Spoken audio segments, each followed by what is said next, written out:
क्या आपने कभी अपने चित्त में गहरी दुखों की चादर ओढ़ी है?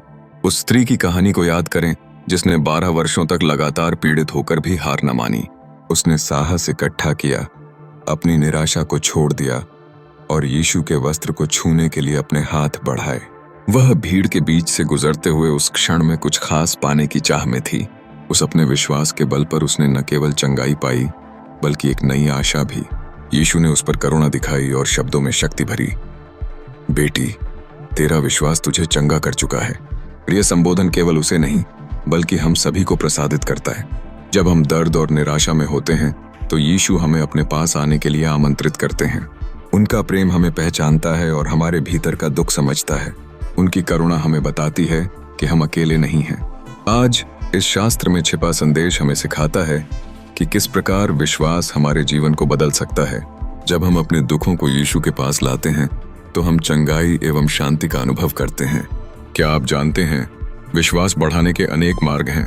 प्रार्थना, वचन का अध्ययन, परिवार एवं मित्रों से समर्थन पाना और सबसे महत्वपूर्ण, परमेश्वर के समय पर भरोसा करना। जैसे उस स्त्री ने साहस किया, वैसे ही हम भी यीशु की ओर बढ़ सकते हैं।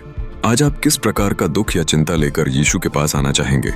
ये सवाल हमें हमारे आंतरिक संघर्षों और उनकी जरूरतों के बारे में सोचने पर मजबूर करते हैं।